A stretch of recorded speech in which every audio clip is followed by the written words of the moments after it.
Podemos começar, já temos código. Boa tarde, vamos para o item 15 da pauta, que é a apreciação das contribuições da consulta pública das diretrizes brasileiras para o diagnóstico e tratamento da doença de Fabry. Quem vai apresentar é a Patrícia do Carmo Silva Pereira, do Hospital Alemão Oswaldo Cruz. Olá, Vânia, posso compartilhar minha tela? Tá. Vou compartilhar minha tela, tá?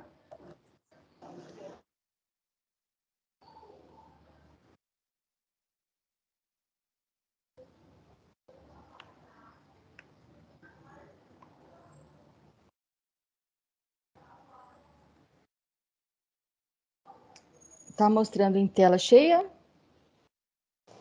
Eu não estou vendo tela cheia, não. Não sei se alguém está vendo tela cheia. Você já colocou o modo apresentação? Já coloquei. Descompartilha e compartilha de novo, para ver se vai.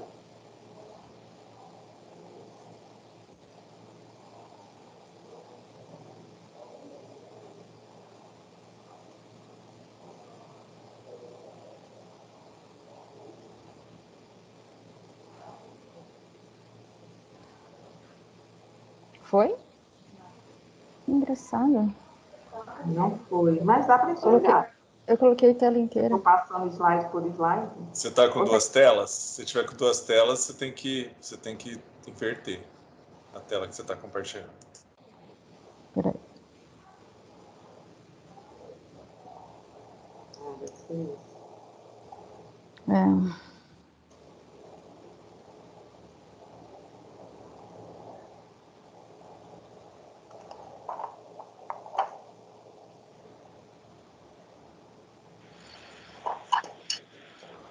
Então vai ter que ser assim mesmo, porque não tá indo. Ou então, eu não sei se alguém da equipe tem apresentação. Peraí. Poder passar.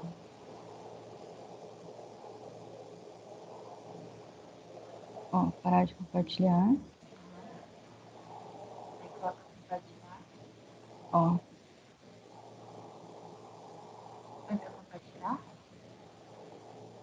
Não está compartilhado.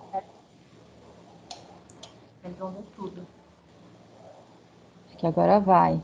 Não é possível. Agora foi. Foi. Toda vez. Vou ter que fazer um curso para aprender a compartilhar. Então, boa tarde. Eu sou a Patrícia, pesquisadora do AOC. E a minha apresentação será sobre o retorno de consulta pública das diretrizes brasileiras para diagnóstico e tratamento da doença de Fabry.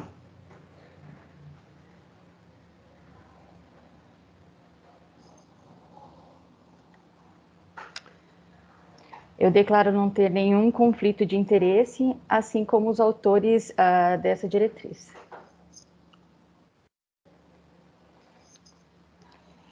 Essa apresentação é a respeito da consulta pública número 53 do Protocolo Clínico de Diretrizes Terapêuticas da Doença de Fabry, que foi realizada entre os dias 16 de junho a 5 de julho. Foram recebidas 296 contribuições, 4% por pessoa jurídica e 96% por pessoa física. Dentre as contribuições Dentre as contribuições de pessoa jurídica provenientes da sociedade médica, 10%, empresas 45% e de grupos e associações de organização de pacientes 45%.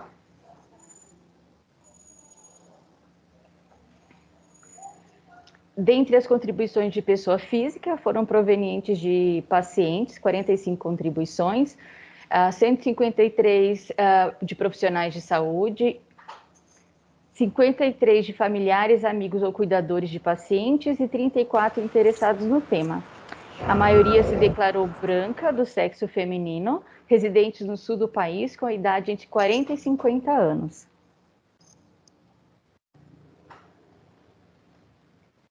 Das 296 opiniões fornecidas, 80 ou correspondente a 27%, avaliaram como muito boa a recomendação preliminar da Conitec, 32 contribuições avaliaram como boa 22 como regular, 34 como ruim e 128 como muito ruim.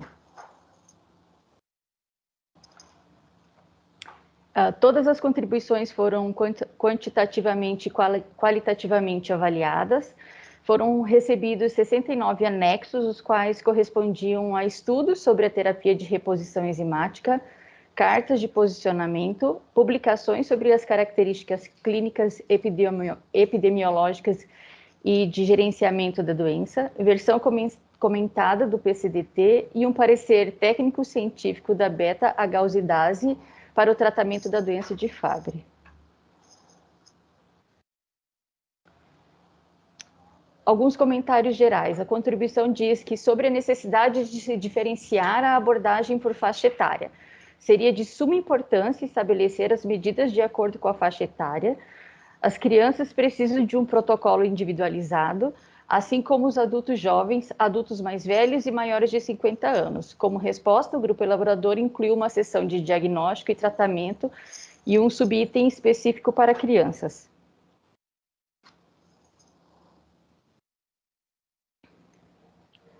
Em relação ao diagnóstico, tiveram comentários sobre a falta de alguns exames para diagnóstico, que é representado pelos trechos a seguir.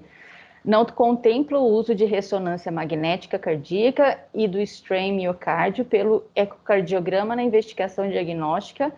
Gostaria de acrescentar a avaliação da metodologia do ecocardiograma com speckle tracking, que consegue monitorar alterações precoces da doença de Fabry, incorporar a LISO-GB3 sérica nos critérios diagnósticos, conforme o consenso europeu.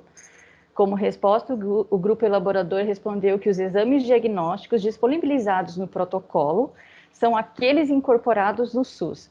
Durante a elaboração do presente PCDT, não foi priorizada a avaliação de testes diagnósticos. Entretanto, havendo a necessidade de incorporação desses exames, uma solicitação de avaliação pode ser feita à Conitec, seguindo o fluxo preconizado pela comissão.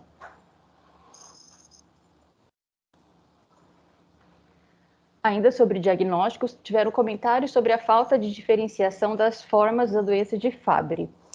A falta da diferenciação entre as formas clínicas e clássica e não clássica, que é essencial no diagnóstico clínico e definição do plano terapêutico. A doença de Fabry é uma condição extremamente heterogênea, inclusive dentro de uma mesma família. Dessa forma, o segmento clínico e plano terapêutico desses pacientes também é bastante variado. Como resposta, o grupo elaborador disse que foram realizadas alterações no texto do PCDT para maior clareza. Ainda sobre diagnóstico, tiveram comentários sobre a necessidade de destacar a importância do diagnóstico precoce. A contribuição diz que incluir que o diagnóstico deve ser o mais precoce possível. Quanto mais tardio o diagnóstico dos órgãos impactados pela doença, como os rins, coração, sistema nervoso central, pior será a evolução clínica e com mais sequelas que pioram o prognóstico do doente e ainda aumentam os custos do tratamento. Como resposta, foram realizadas alterações do texto do PCDT para maior clareza. Sobre o diagnóstico, tiveram também comentários sobre a necessidade da revisão dos critérios diagnósticos. Como contribuição teve o critério diagnóstico laboratorial da atividade da enzima GALA inferior a 20% dos valores normais, não está correto. O certo é a atividade inferior a 3%. Atividade entre 3% e 35%. O diagnóstico da doença de Fabry é apenas provável. Além do mais, a diretriz nem cita LISO-GB3 ou GB3 como marcadores da evolução da doença em nenhuma situação, apenas os ignora. Foram realizadas algumas alterações no texto, sendo que a atividade da enzima GALA deve estar dentro dos limites determinados pelo laboratório, considerando que esses parâmetros podem variar de acordo com o laboratório em que o teste foi feito. Na maior parte das vezes, indivíduos do sexo masculino com doença de Fabry não têm atividade residual da enzima, a 0%, ou muito baixa, de até 3% no limite inferior da normalidade. Casos suspeitos com atividade superior a 3% do limite inferior da normalidade deverão ter seu diagnóstico confirmado por análise genética.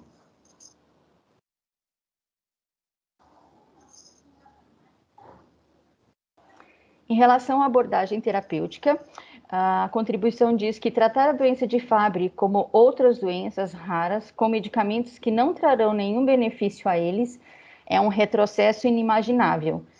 É como tratar uma hipertensão ou diabetes com o chá da vovó.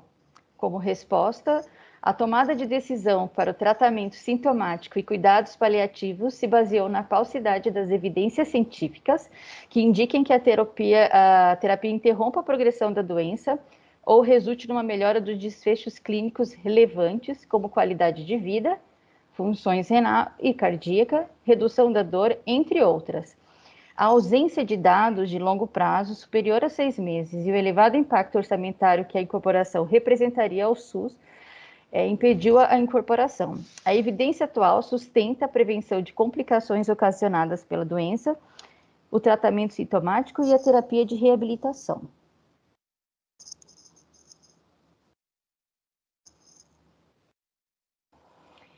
Em relação à abordagem terapêutica, também não foram feitas referências ao tratamento de fibrilação atrial dos fenômenos tromboembólicos e, como resposta, o tratamento dos casos de fibrilação atrial e eventos tromboembólicos não difere, essencialmente de indivíduos que não têm o diagnóstico da doença de Fabry. Entretanto, o uso da amiodarona deve ser restrito, considerando sua influência na função dos lisossomos, sendo realizadas alterações no texto quanto a isso para se tornar mais claro. Ainda sobre a abordagem terapêutica, em outros países, os medicamentos estão acessíveis e disponíveis ao paciente com doença de Fabry. Como resposta, o grupo elaborador disse que a alfa e a beta-agalsidase não foram avaliados por agências de ATS da Inglaterra, Escócia e Austrália.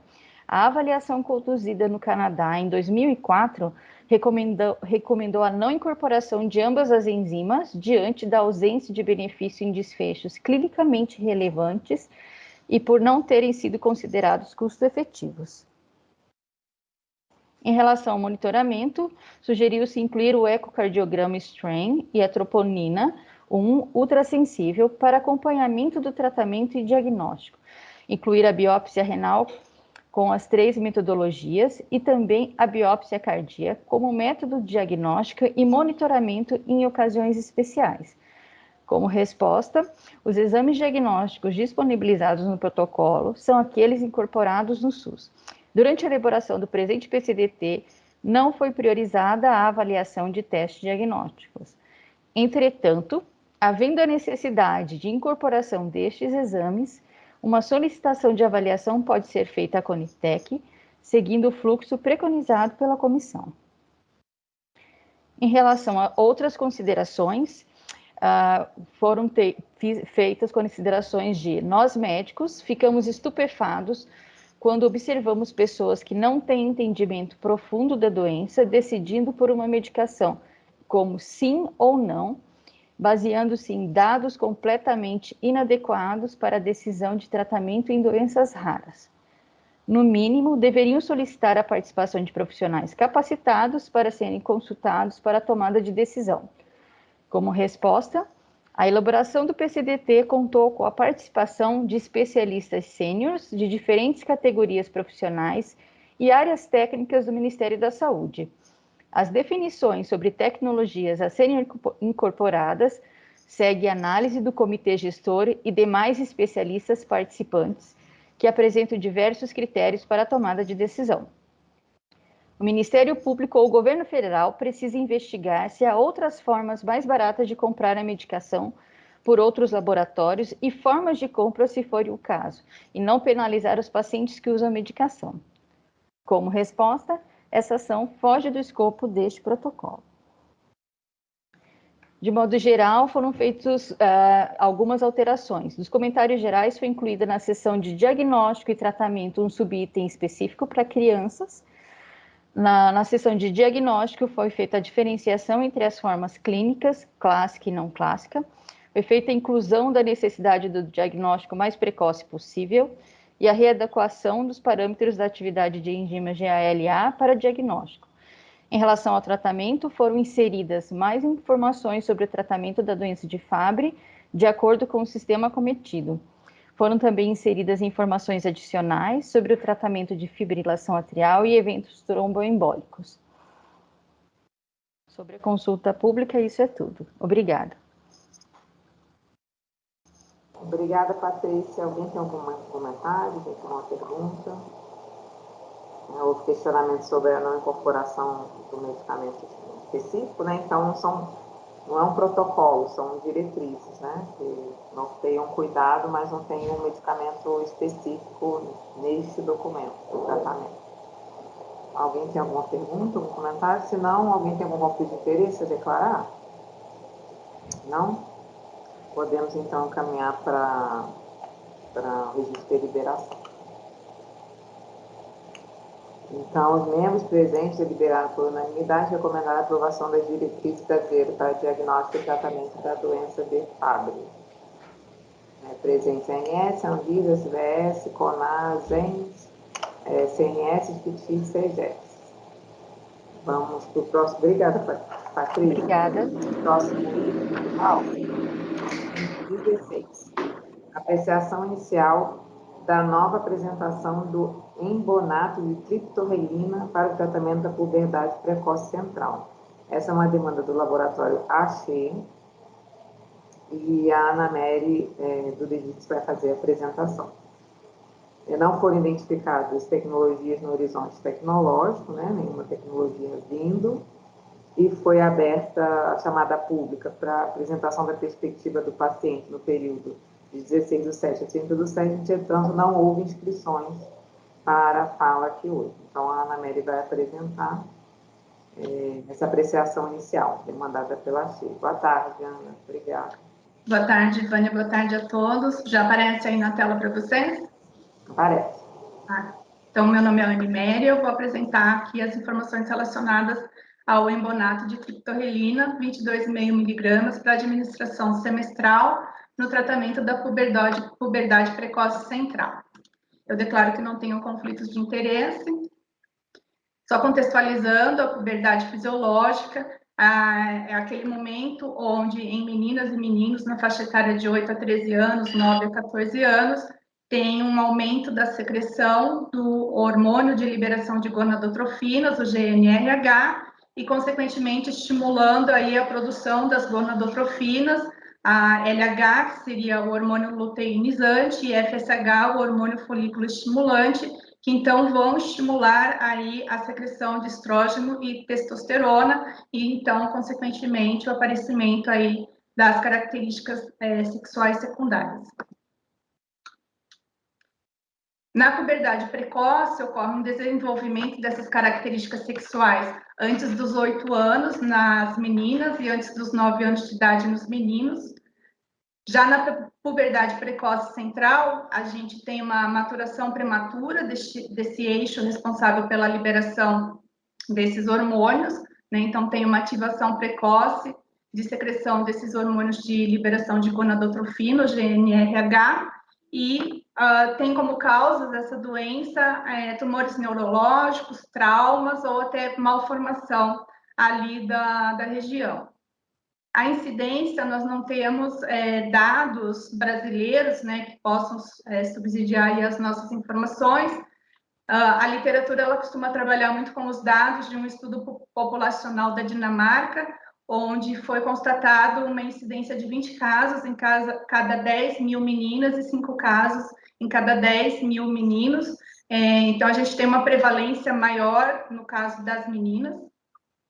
As consequências da puberdade precoce central é a aceleração do crescimento, né? A gente tem uma fusão precoce das epífises ósseas, então, aqui na criança, essa epífise, ela tem uma cartilagem epifisária que é responsável pelo crescimento dos ossos e o alcance de uma estatura final consistente, né, com a vida adulta da pessoa.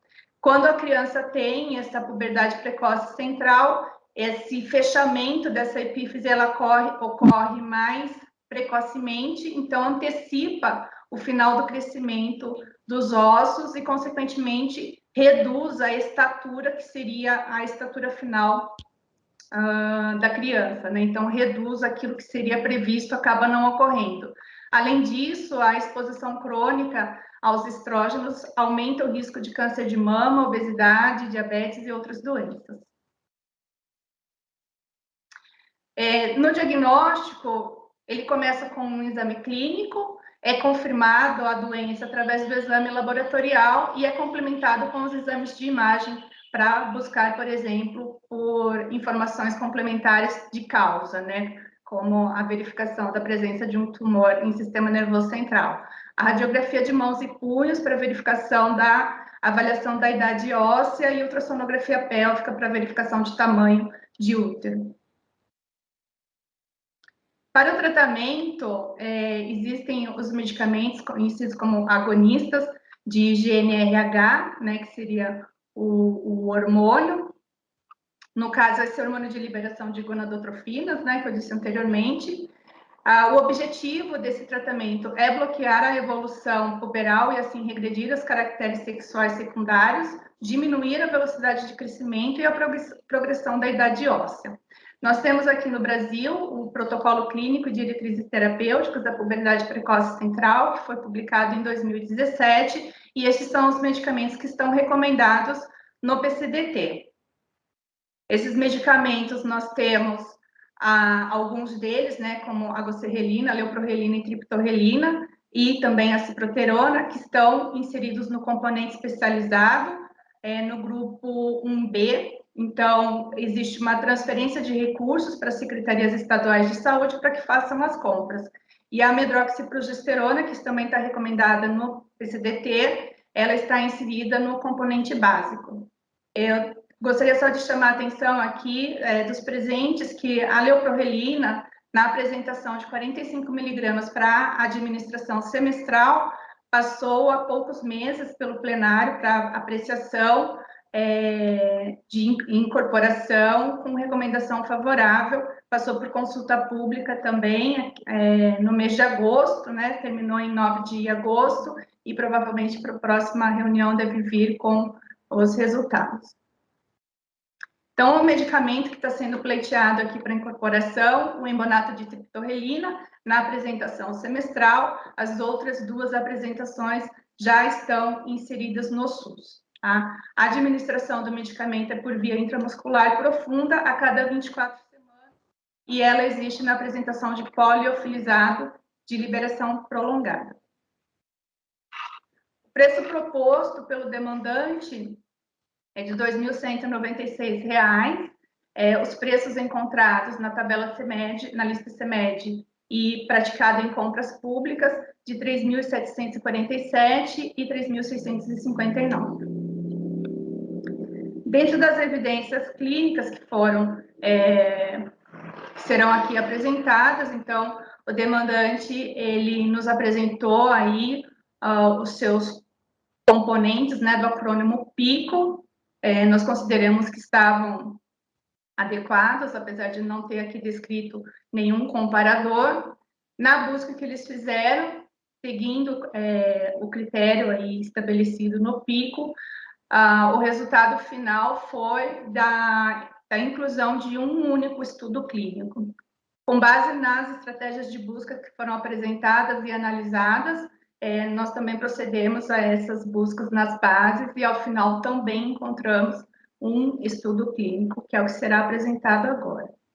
Então, esse estudo clínico é o estudo de CLEM, que foi publicado em 2016, que é o mesmo estudo que embasou o registro do medicamento pela Anvisa. É um estudo clínico multicêntrico, foi aberto e não tem grupo comparador. Nesse estudo foram incluídos 44 crianças com puberdade precoce central, que fizeram uso da triptorelina de administração semestral, e os autores colocaram como desfecho primário a supressão de LH, que é aquele hormônio da gonadotrofina que eu mostrei lá no começo da apresentação. A duração do estudo foi de 12 meses. Foi avaliada a qualidade metodológica do estudo, isso daqui não foi feito pelo demandante, foi feito por nós. Então, nessa avaliação da qualidade metodológica do estudo, nós utilizamos a ferramenta Robbins. Nos domínios que foram avaliados, os domínios com maior gravidade, com maior grau de viés, risco de viés, foi o confundimento e a aferição dos desfechos. Dentre os resultados, então, a supressão de LH a níveis normais, que seria o desfecho primário. Na avaliação no 6º mês após a intervenção, 41 participantes atingiram um objetivo, representando, então, 93% dessa população que fez parte desse estudo. Então, a gente tem aqui o gráfico com os resultados nas meninas e com os resultados nos meninos. Aqui no gráfico foi colocado os 3 hormônios, mas o desfecho primário, ele estava aqui relacionado ao LH, que está aqui na linha azul, né? E o objetivo era obter resultados abaixo de 5 unidades internacionais. Isso foi, então, alcançado ao longo de 6 meses e perdurou até o fim do estudo, com duração de 12 meses.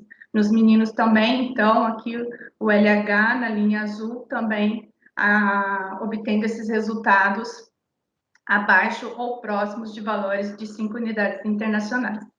O resultado foi mantido, então, até o fim do estudo. Também foi acrescido os desfechos secundários, né? Então, a redução na relação da idade óssea com a idade cronológica, 63% dos participantes com essa redução no 6º mês e 95,5% no 12º mês. Também foi observada a redução na velocidade de crescimento de 6,8 no 6º mês, 6,1 centímetros por ano no 12º mês. Houve a estabilização do estágio de desenvolvimento puberal, analisado pelo estágio de Turner, e nos eventos adversos que foram observados, reportados aí em 75% dos participantes, eles foram reportados e graduados como eventos adversos leves. Na avaliação da certeza geral das evidências, que também foi conduzida por nós e não pelo demandante, a evidência ela foi classificada como baixa ou muito baixa em função das características do estudo, né, o risco de viés que foi mencionado anteriormente, a imprecisão pelo fato de estarmos trabalhando só com um estudo, com uma amostra pequena, entre outras observações. Houve aí uma observação positiva em relação aos resultados no que diz respeito à magnitude do efeito, né, que foi observada, porém, em função de não ser, né, um estudo de comparação, não temos aí uma randomização, a gente não tem aí a possibilidade de afirmar que essa magnitude de efeito é real e pode até estar superestimada. Em relação à avaliação econômica, o demandante procedeu a uma análise de custo-minimização na perspectiva do SUS, utilizando aí como comparadores todos os medicamentos que estão recomendados lá no PCDT, tá? Incluindo as 2 apresentações da triptorelina, que também é fabricada por eles.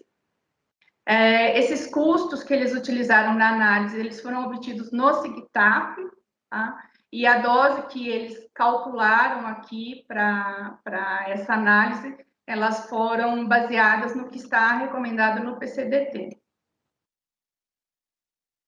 Com os valores que estão disponíveis lá no SIGTAP, o medicamento, então, ele mostrou que teria custo menor do que acetato de ciproterona e do que triptorelina de administração trimestral. Porém, nós procedemos a essa mesma análise de custo-minimização utilizando os valores do banco de preços em saúde, e aí, utilizando esses valores do BPS, a triptorelina, então, ela teria um custo menor do que a leuprorelina, a goserelina nas 2 apresentações e do que a triptorelina de administração trimestral. Então, das limitações aqui da análise econômica, nós temos a ausência de um estudo comprobatório de equivalência entre os medicamentos elencados como comparadores, uma vez que aqui procedeu-se, né, a um estudo de custo-minimização, a gente parte do pressuposto que os comparadores são equivalentes, porém, o demandante não apresentou um estudo comprobatório de equivalência entre esses medicamentos, e nas nossas buscas também não localizamos um estudo que pudesse nos afirmar que realmente esses medicamentos são equivalentes entre si. E outro ponto seria o fato de terem utilizado nos cálculos deles os valores disponibilizados no sistema SIGTAP, porém isso foi refeito por nós, né, utilizando os valores do Banco de Saúde, de preços em saúde, e aí chegamos a resultados. Na questão do impacto orçamentário, o demandante ele apresentou informações de cenário atual e informações de cenário proposto, né? Eles calcularam aí estimaram, né, a população que seria usuária dos medicamentos, que teria a doença, que poderiam fazer uso dos medicamentos que estão recomendados no PCDT. Para o cálculo dessa população, eles utilizaram os dados da população dinamarquesa, tanto de incidência quanto de prevalência, e com base aí na população de 0 a 9 anos brasileira, informadas pelo IBGE, foram feitas, então, essas estimativas de quantos pacientes teriam a doença aqui no Brasil em cada ano. Então, essa população variou aí de 33 mil em 2021 a 48 mil em 2025, que seria no horizonte temporal de 5 anos. E aí, com base nas informações do sistema ambulatorial, que é disponibilizado pelo DataSUS, o demandante, então, fez aí a visualização da distribuição, né, desses medicamentos entre essa população que tem a doença. No cenário proposto, o demandante, então, com a inclusão da triptorelina 22,5 miligramas, estabeleceu aqui uma taxa de difusão no mercado, iniciando com 0,5%, no segundo ano após a incorporação, aumentando 0,5% a cada ano. Essa distribuição, ela só considerou aqui como concorrente, né, as duas apresentações que já são fornecidas pelo SUS, que também são de triptorelina. Então, não haveria uma migração de pacientes das outras que já fazem uso dos outros medicamentos, e sim uma redistribuição entre os pacientes que fazem uso das diferentes apresentações de triptorelina. Para o cálculo aqui apresentado, eu já trouxe os valores de BPS, tá? Então, nesse cálculo de impacto orçamentário, comparando o cenário atual com o cenário proposto e com a taxa de difusão proposta pelo demandante, haveria uma redução aí, uma economia de mais de R$22 mil no primeiro ano da incorporação e de R$253.340 ao final de 5 anos. Então, as limitações da avaliação econômica, do impacto orçamentário, a escassez que tem, né, dos dados epidemiológicos, não temos certeza, né, dessas quantidades de 33 mil, 44 mil que foram estimadas pelo demandante, tanto pelo fato de não ter os dados epidemiológicos no Brasil, como pelo fato de também não termos outros dados epidemiológicos a nível mundial. Nesse horizonte temporal que o demandante colocou de 5 anos, ele assumiu ao longo desses 5 anos uma distribuição homogênea da população, desconsiderando possíveis falhas terapêuticas e taxas de abandono do tratamento. Na experiência internacional, não foram localizadas avaliações ou recomendações das demais agências, apenas tem uma recomendação da agência escocesa, porém, é uma recomendação do uso da triptorelina na apresentação de 3,75 miligramas, que é a de uso mensal. Então, nas considerações finais, só reforçando aí, o desfecho primário que foi alcançado, que foi a supressão dos níveis de LH, junto com isso, o desfecho, né, que poderia ser considerado de maior importância, a redução na velocidade de crescimento. Um bom perfil de segurança, com eventos adversos reportados como leves, né? Na análise de custo-minimização, a triptorelina semestral resultou em custo inferior quando comparada com 4 outros medicamentos que já são disponibilizados no SUS, e em relação ao impacto orçamentário, haveria uma economia anual no primeiro ano de mais de R$ 22.700, no quinto ano de R$ 106.000 e no acumulado mais de R$ 253.000. Obrigada. Obrigada, Ana Mary. A equipe me informou aqui agora que não tem quórum, né? Não sei se já vou... a gente estava com quórum, mas o Mussolini acabou de sair. Então, sem quórum, a gente não tem como deliberar. Se alguém tiver alguma pergunta para a Ana Mary, já quiser fazer perguntas, tudo bem. Mas para deliberação, enquanto não tiver quórum, não tem como. Ninguém tem alguma pergunta, gente? Não?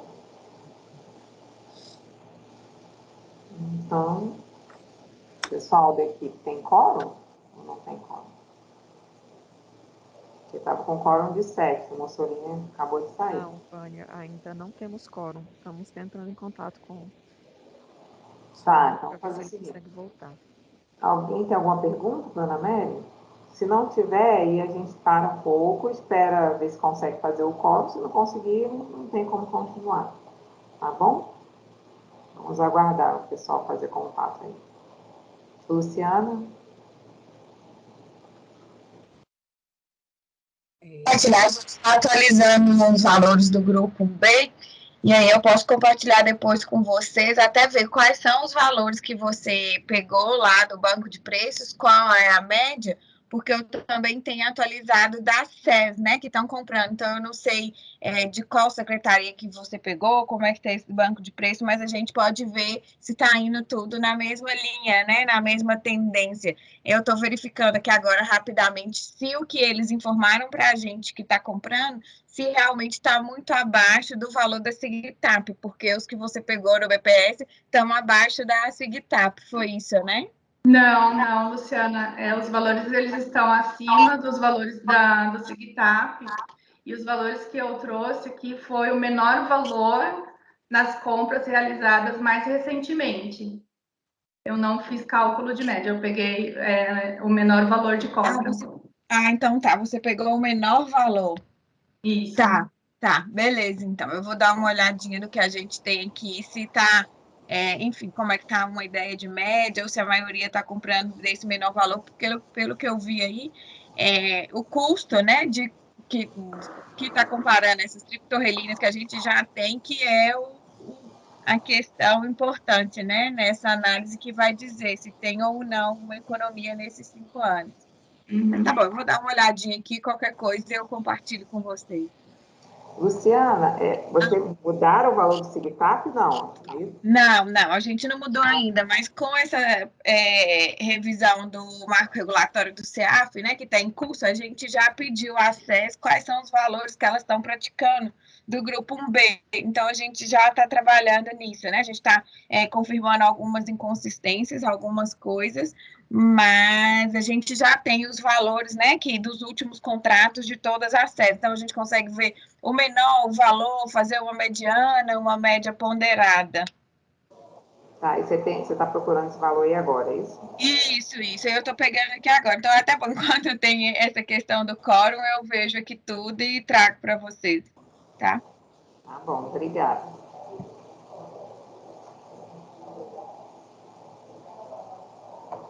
Então, vamos aguardar, né? A gente espera o pessoal ver se vai ter quórum ou não. Vânia, temos quórum. Acabei de entrar, Vânia. O Luiz Correia acabou de entrar. Tá bom. Alguém tem mais alguma pergunta para a Ana Mary? Não? Se você puder só ir lá naquele último slide das considerações finais para o resumo. Sim, só um instante.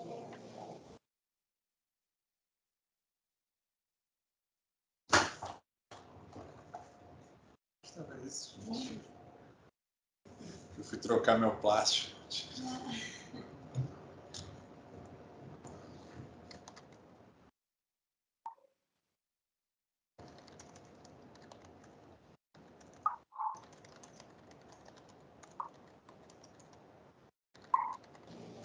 Porque, assim, hoje que a gente tem na tabela, né, de triptorelina é de uma vez por mês, né? Ou então a cada 3 meses. E aí a gente solicitou essa aplicação que é a cada 6 meses. Mesmo triptorelina, mas de liberação prolongada. Comparado na análise de custo-minimização da triptorelina semestral com a triptorelina trimestral, com a gozerelina mensal, né, que você está vendo aí, trimestral, ela tem valores inferiores, né, em relação a essas que já tem. Exato, Vânia. Então, Não seria... de todas, né, de algumas apresentações. Seria uma inclusão de mais uma opção, mais uma apresentação, né? É uma apresentação que ela traz como benefício a comodidade posológica de uma administração semestral e que teria, em relação aos demais medicamentos que já são disponibilizados, em alguns casos, ela teria um custo inferior. Sim. Hoje, todos que são disponibilizados, o máximo de tempo de posologia é até 3 meses. Esse seria o único com 6 meses. Não seria o único caso a leuprorelina também seja incorporada, que ela já passou pela reunião com você lá em junho, passou por consulta pública em agosto. A recomendação inicial da Conitec foi de incorporação, né? Foi favorável à incorporação. Então, se a leuprorelina de 6 meses de aplicação semestral for também incorporada, nós teríamos aí 2 apresentações semestrais. Sim. Luciana, tem mais alguma informação, não? Vânia, eu consegui alguns valores aqui rapidamente da triptorelina, né? Que é, enfim, dessa apresentação. Saliento, né? Que são dados, digamos assim, brutos. A gente não fez nenhuma análise em cima deles ainda. Estamos fazendo uma análise de consistência, mas eu tenho que ir para a triptorelina. Eu não sei, Ana Mary, se puder voltar lá naquela planilha, né? Que tem os valores. Porque para a triptorelina de 11,25, isso, a SIGTAP, né, tá 1.103 e a média dos valores que a gente tem tá 1.242. E para a triptorelina de 3,5, o valor da SIGTAP está 350 e a média que a gente tem é 437,22. Então, essa é a média que os estados estão pagando, né? Então, eu não sei se considerar o menor preço lá do BPS, se dá alguma coisa próximo disso, ou se está distante. Esses são os valores que eu trouxe aqui de menor valor lá do BPS, por dose. Tá, então os valores que a gente pegou, né, que a Ana Mary pegou lá no BPS, os menores estão menores do que esse que você está falando, né? Na verdade, a triptorelina de 3,75 foi considerado 324,26, né? Uhum. E a média que a gente tem é de 437,22. Só isso que está um pouco maior, que a triptorelina de 11,25, né? Foi considerada 1.312 e a média que a gente tem é 1.242. Mas mesmo com esse seu valor maior da triptorelina de 3,75, não muda, né? Ela já não estava com custo inferior, então não muda. E essa que você encontrou valor um pouco menor, ela já estava, mesmo com o meu valor de 1.312, ela já estava se mostrando aí com custo inferior. Ótimo, ótimo. Foi só, né, para contribuir que a gente tinha alguns dados atualizados, então, para ver se faria alguma diferença nessa análise aí. Tá bom. Alguém tem mais alguma pergunta? Não, né? Alguém tem algum conflito de interesse com esse tema a declarar? Não? Podemos caminhar, então, para a consulta pública com recomendação favorável? A incorporação, tá bom? Obrigada, Ana Mary. Vamos para o item 17, que é a apreciação inicial do Rio Ciguate para HPTEC inoperável persistente ou recorrente após o tratamento cirúrgico. Quem vai fazer a apresentação é o Dr. Roberto Silva, da Unirio.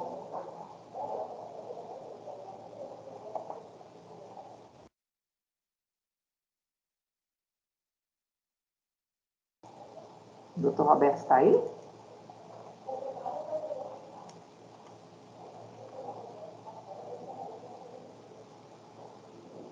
Pessoal, o doutor Roberto está aí? O doutor Roberto ainda não está. Já estamos em contato. Ele vai entrar, né? Então, Laís, você quer apresentar o MHT antes, se a Laís estiver aí? Estou aqui, vou apresentar, só um Apresenta minutinho. o MHT logo, né? Obrigada. Tá, já, obrigada.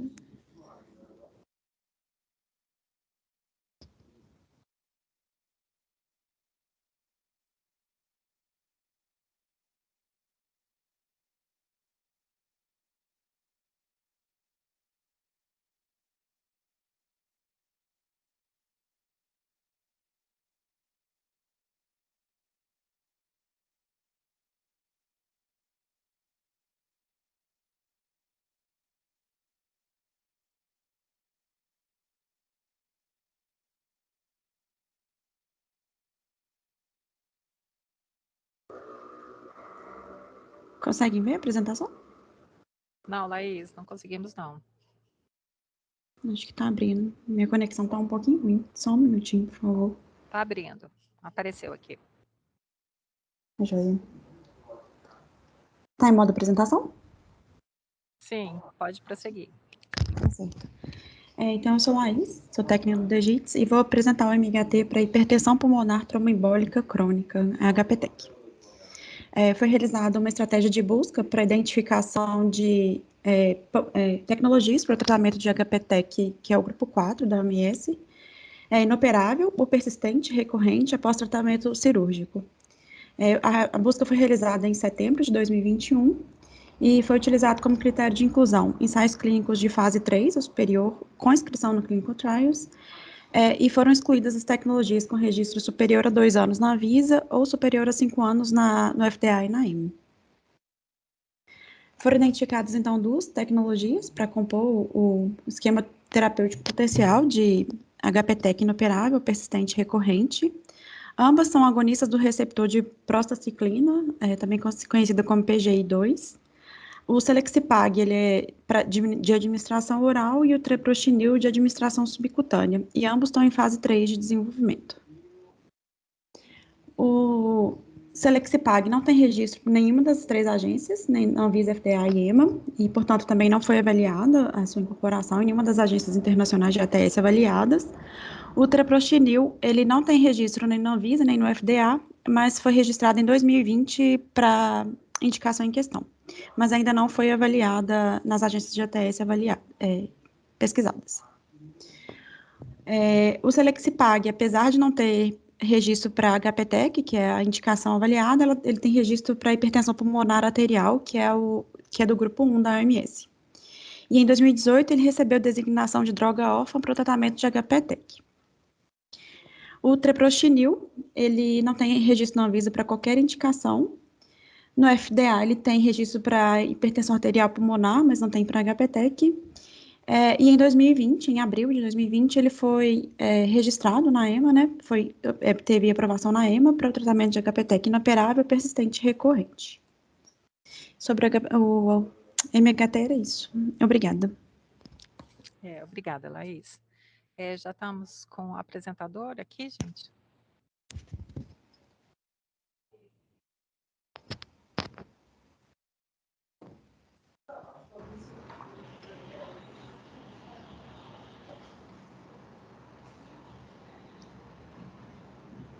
Enquanto a gente aguarda alguma pergunta para a Laís. Eu estou tentando retirar o compartilhamento, mas travou por aqui. Só um minutinho, por favor. Tudo bem. Eu posso, então, falar rapidamente da questão patentária? Sim, pode falar, Luciana. Tá. Carolina, você pode colocar para mim, por favor? Oi, Luciane, eu enviei para a Citec, eu vou pedir para a Andrea projetar, por favor. Tá ótimo. É bem rapidinho.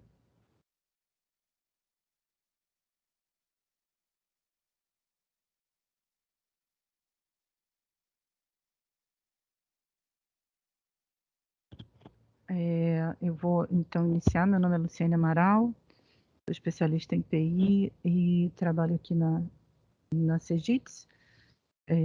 declaro que não tenho conflito de interesses com o tema. Nós trabalhamos rapidamente, esse medicamento foi o único que nós encontramos com registro na Anvisa relacionado ao princípio ativo. A busca foi feita no Clinical Trials, no Patent Scope, também na base de dados do Orange Book, que é do FDA, e o SpaceNet e o Cortellis. Foi realizada entre o dia 4 e o dia 5 de outubro de 2021, com os termos Rio-Ciguat e Adempas. Pode passar, por favor? Na verdade, foram encontrados nesse monitoramento 64 documentos depositados. Desses, 15 foram identificados como correspondentes aqui no Brasil, né? Desses depositados fora do país, e 15 são depositados no país também, com previsão de expiração entre 2023 e 2030, são 4 patentes vigentes.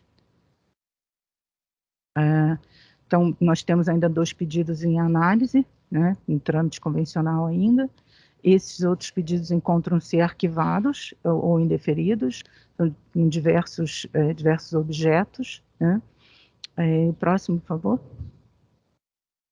E os 4 pedidos mais relevantes para nós, né, são esses 3 pedidos que são pedidos irmãos, né.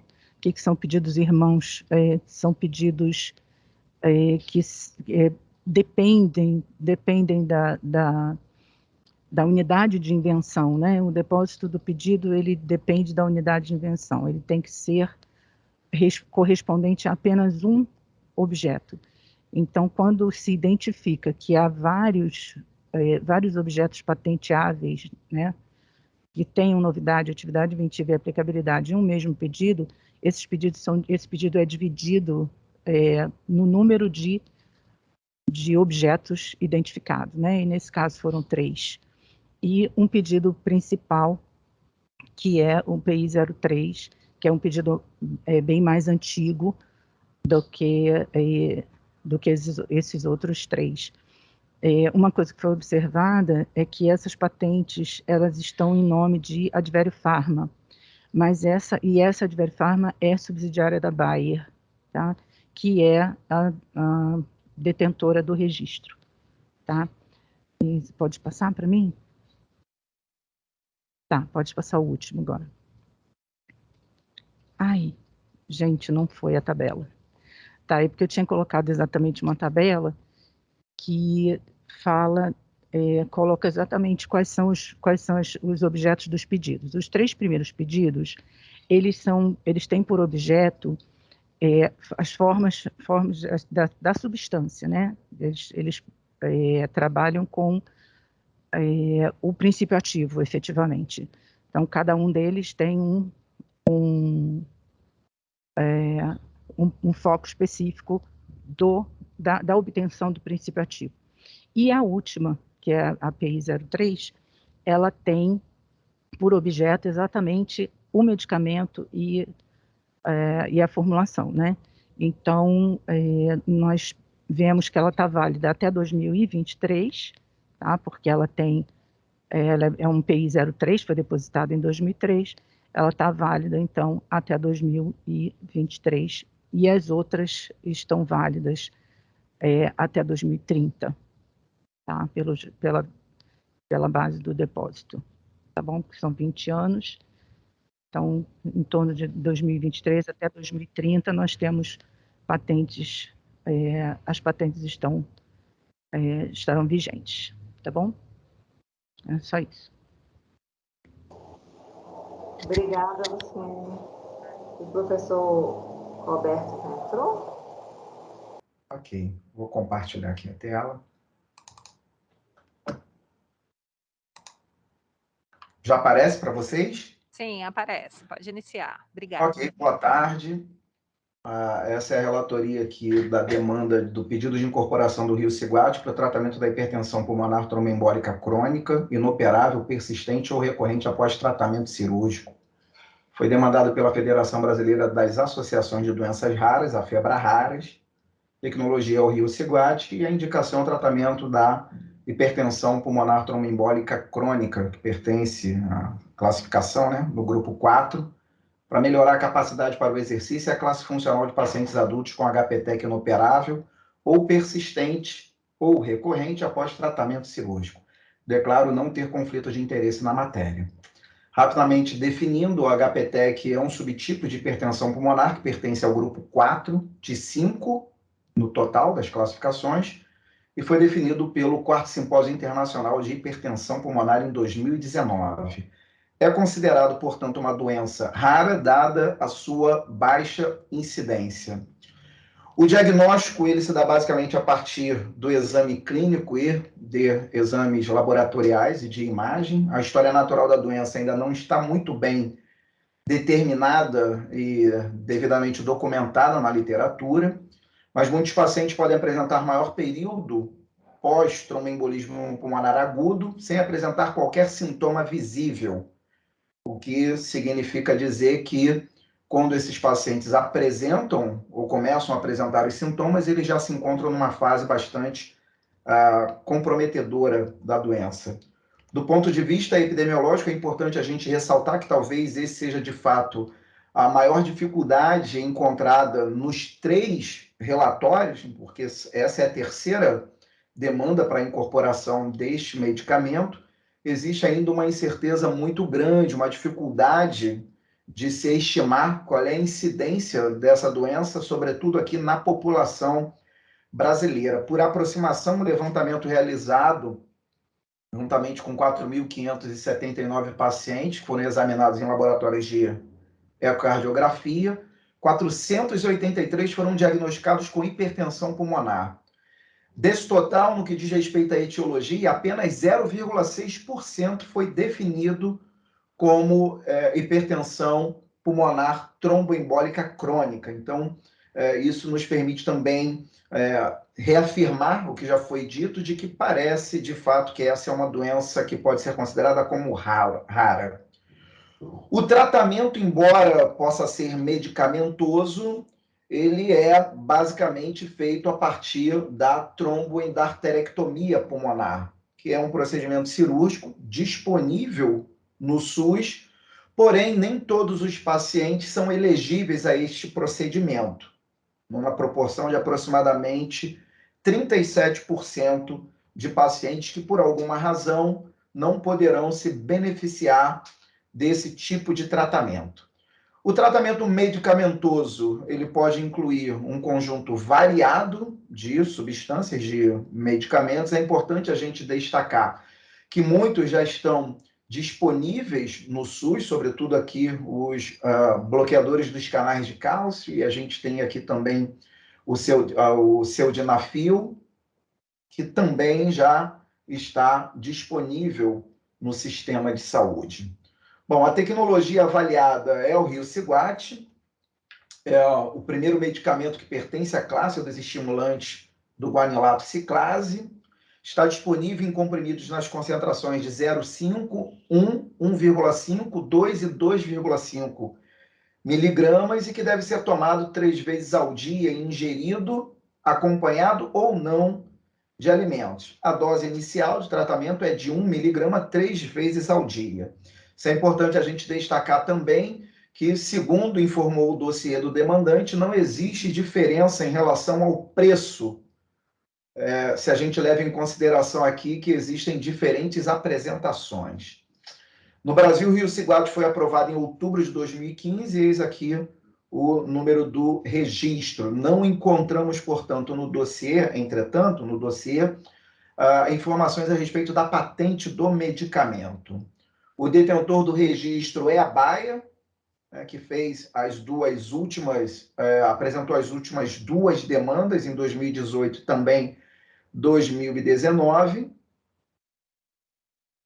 A pergunta de pesquisa que foi utilizada pelo demandante para recuperar informações para compor o seu conjunto de evidências está apresentada aqui no quadro 1, população de pacientes adultos com hipertensão pulmonar tromboembólica crônica inoperável ou persistente recorrente. A intervenção Rilsiguat chamou a atenção do grupo avaliador o placebo sendo considerado como o melhor cuidado usual, que em algum momento eles deixam claro no dossiê de que vão comparar Rio-Siguate com o melhor cuidado, o melhor tratamento disponível no SUS. Mas o comparador aqui no pico foi o placebo ou comparado a nenhum tratamento.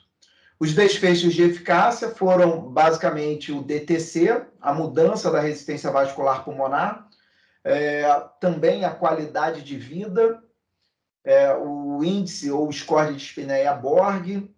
Para a segurança, foi incidência de eventos adversos graves e não graves, incluindo aqui a descontinuação do tratamento por toxicidade. Importante a gente relatar também que foi utilizado como critérios de inclusão revisão sistemática da literatura com meta-análise, estudos comparativos, estudos clínicos de fase 3 e estudos de pós-comercialização, além de estudos observacionais.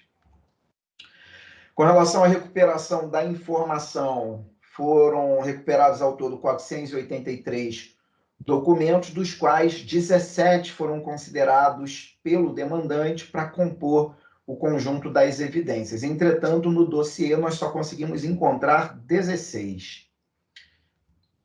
As evidências clínicas recuperadas após a apreciação do grupo avaliador, foi então ratificado a inclusão dos 16 estudos que estão aqui caracterizados como ensaios clínicos randomizados, alguns estudos de extensão, principalmente do CHEST-2, que é um dos ensaios clínicos que eles consideraram como base para a sustentação das suas argumentações com relação à eficácia do medicamento, juntamente com o CHEST-1.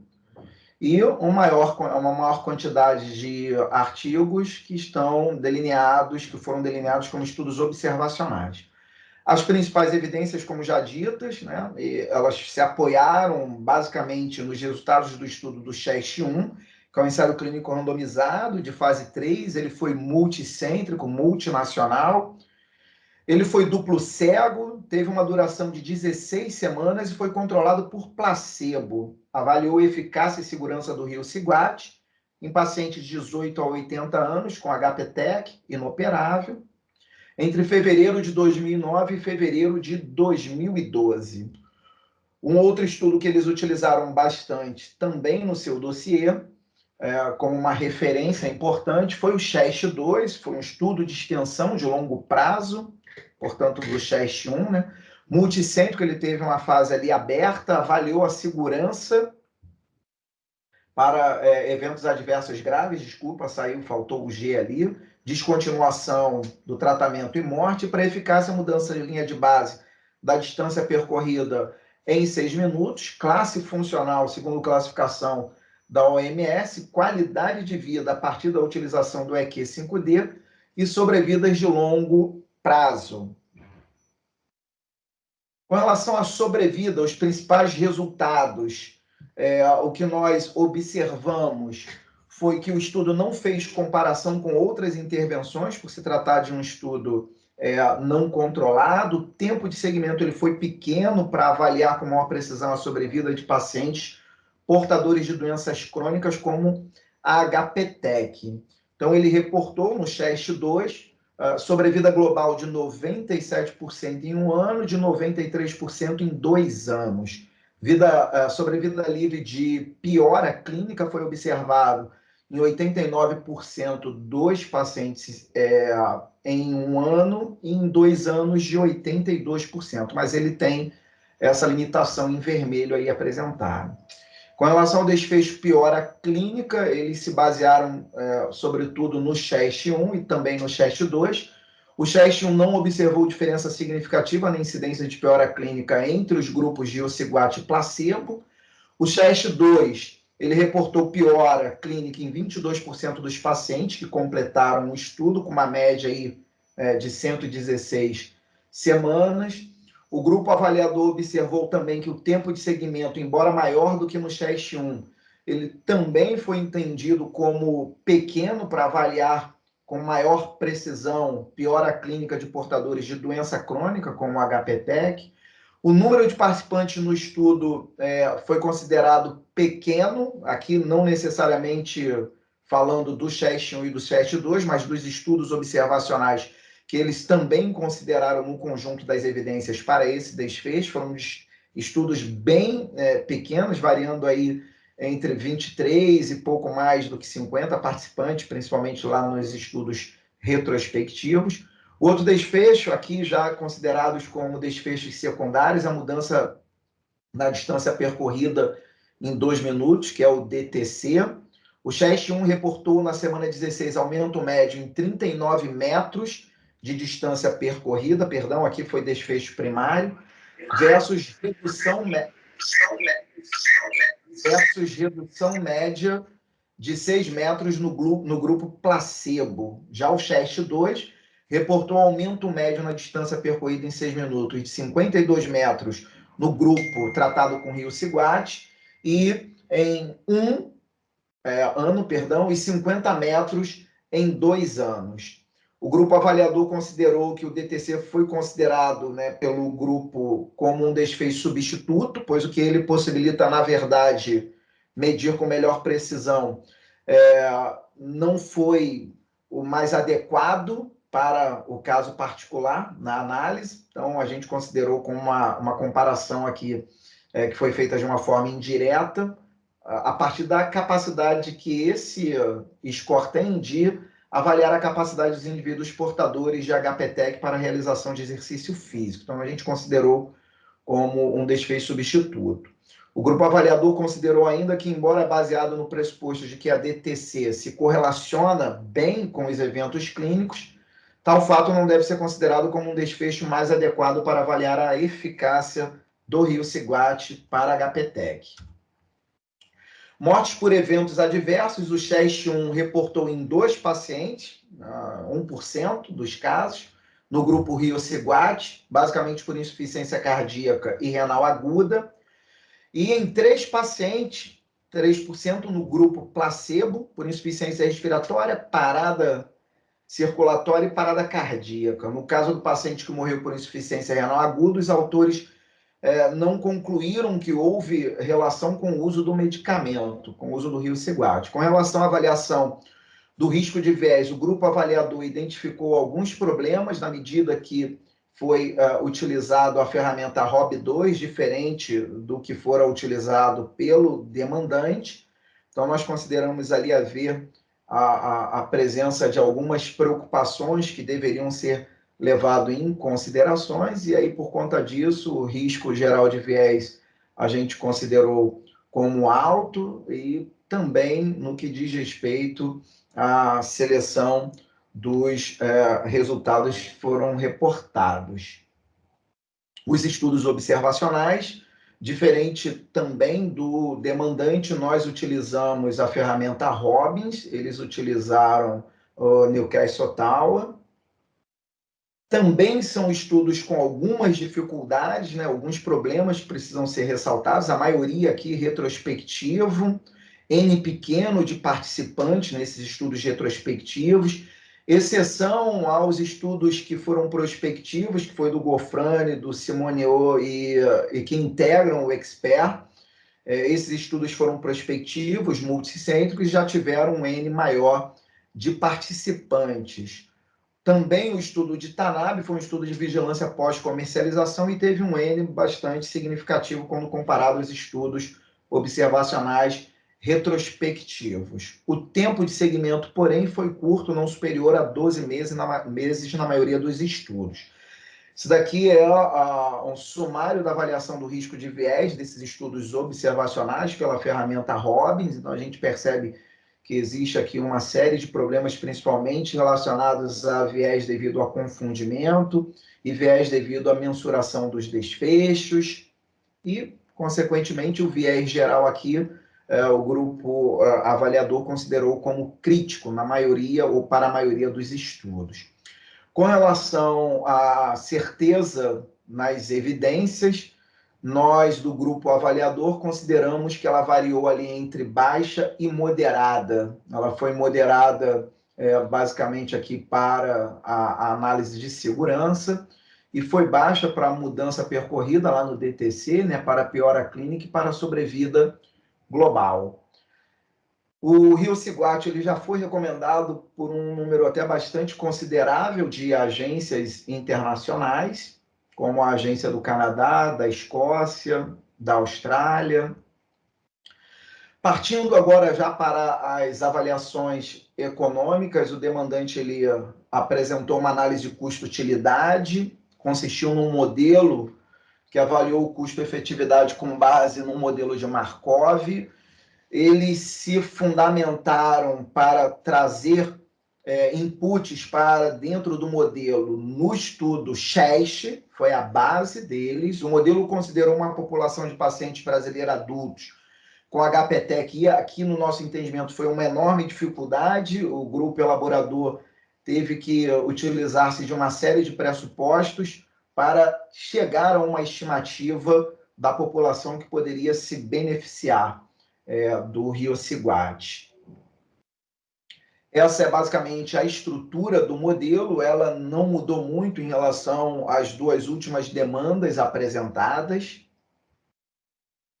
Considerações do grupo avaliador em relação ao modelo, nós apontamos alguma incerteza com relação às medidas de efetividade que foram utilizadas, sobretudo pelo fato delas terem sido extrapoladas de ensaios clínicos randomizados, elas não são evidências de mundo real que poderiam dar uma maior robustez. Identificamos também alguns problemas com relação às medidas e quantificação dos desfechos baseados em preferências. Eles utilizaram aqui como medida de utilidade os anos de vida ajustados à qualidade e consideraram também os anos de vida.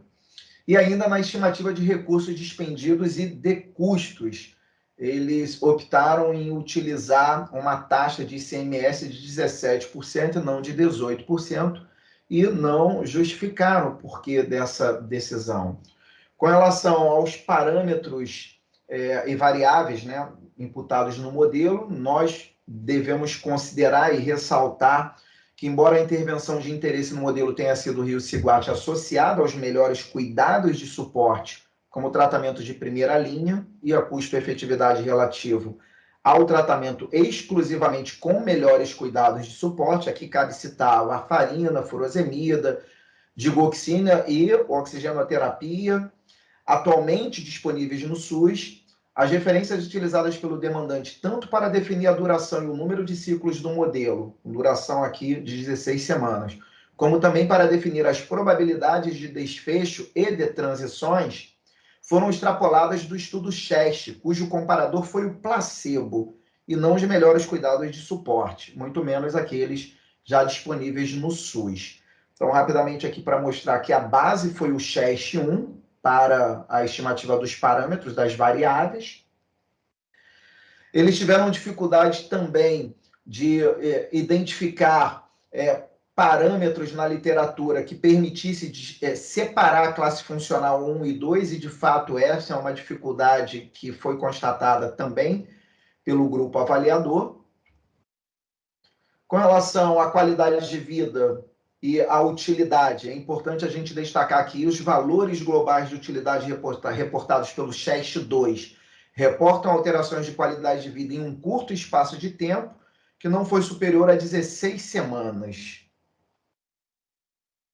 As estimativas de custo para o Rio Siguate foi adotado o preço negociado pela Casa Hunter e Febraharas, segundo informou o demandante no dossiê.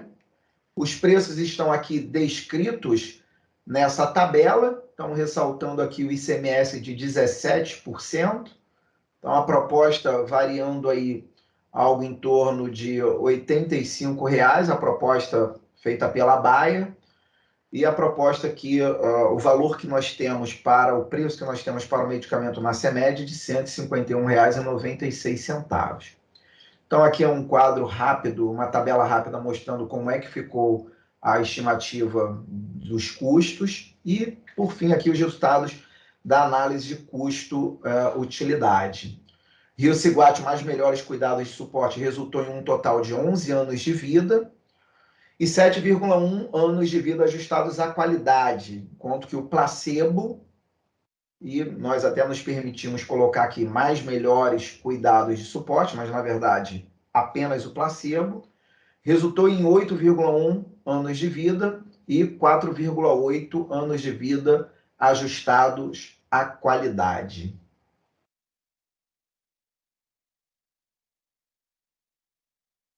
A análise de sensibilidade realizada pelo demandante revelou que os custos por ciclo de tratamento com Rio-Ciguat é o que mais impacta o modelo, juntamente também com a mortalidade dos pacientes que estão na classe funcional 1 e 2, e ainda a razão de chances de morte lá no grupo Rio-Ciguat e placebo. A análise de sensibilidade, de acordo com o modelo, a probabilidade, modelos probabilísticos, né?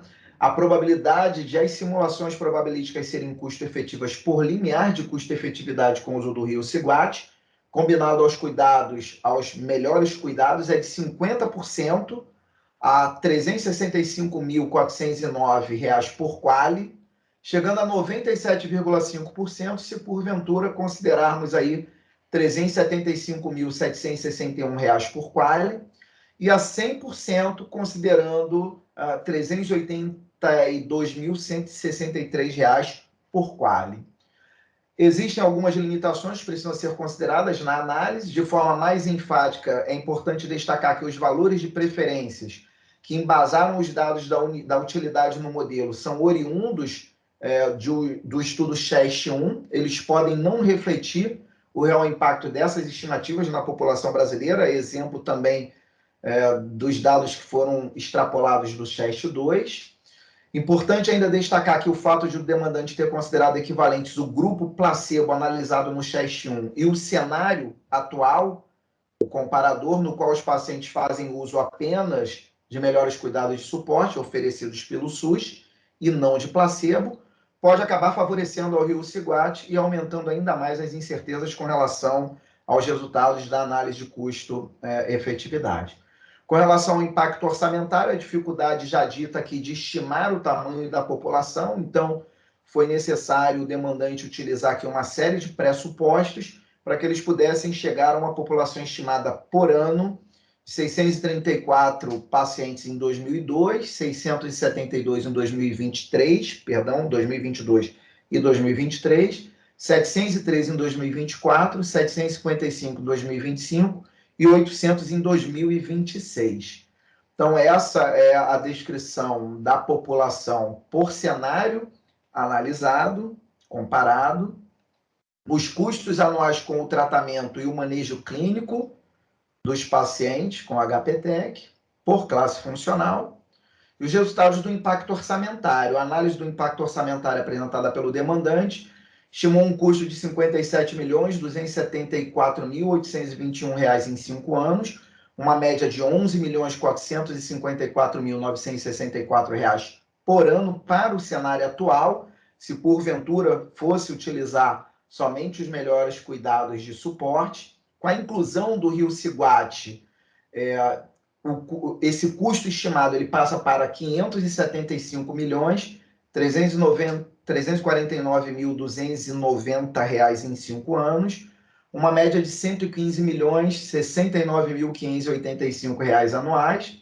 e assim o impacto orçamentário estimado com a inclusão de Rio-Ciguat foi de R$ 518.074.469 em 5 anos, uma média de R$ 103.614.894 anuais. Então, aqui está o resultado por ano e aqui as considerações finais.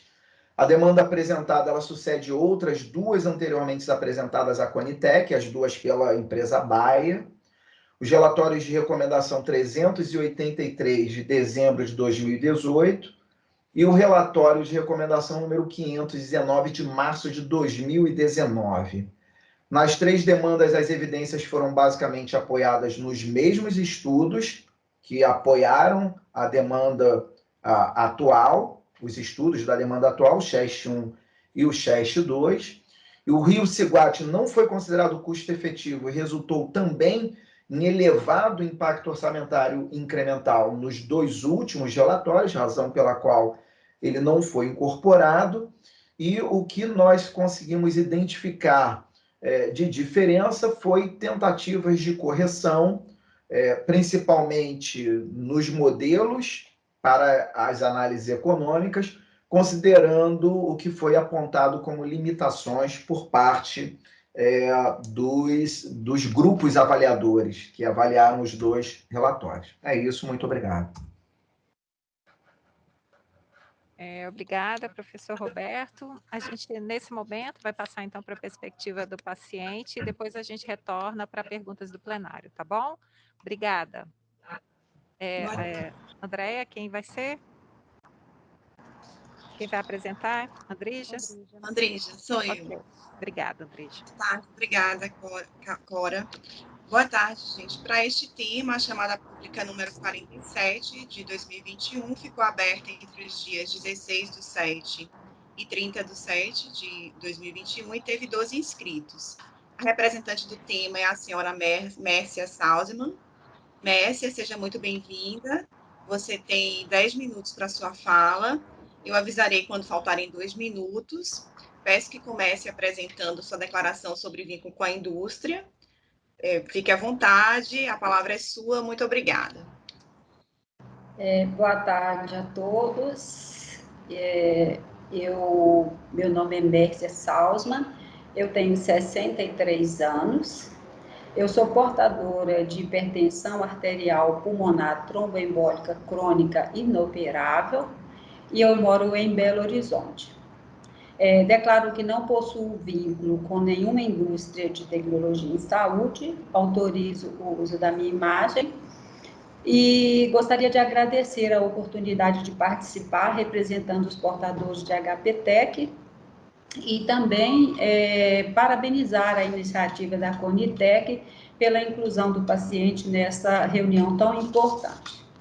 Eu gostaria inicialmente de apresentar um breve histórico da minha vida, da minha saúde. Então, até meados de 2014, eu era saudável, sem nenhum problema, nenhum medicamento. Quando foi julho de 2014, eu fui submetida a uma cirurgia aberta para retirada do baço por um aneurisma. E em junho de 2015, aproximadamente 11 meses depois, eu tive as primeiras manifestações de cansaço a médios esforços. Aí esse cansaço intensificou a pequenos esforços, então eu fiz uma angiotomografia em outubro e tive o diagnóstico de tromboembolismo pulmonar. Eu iniciei a anticoagulação com Clexane e depois Marevan, 5 miligramas, meio comprimido ao dia. Quando foi dezembro de 2015, houve uma intensificação desse cansaço que começou a dificultar as minhas atividades básicas, né, de vida diária, em casa, compras e até mesmo os meus cuidados pessoais, eu comecei a sentir muito cansada. Pequenos percursos, eu tinha dificuldade de andar, então eu procurei um pneumologista, fiz um ecodoppler cardiograma, e aí eu tive o diagnóstico de hipertensão arterial pulmonar com repercussão em câmaras cardíacas direitas, com uma pressão sistólica de artéria pulmonar estimada em 65 mmHg.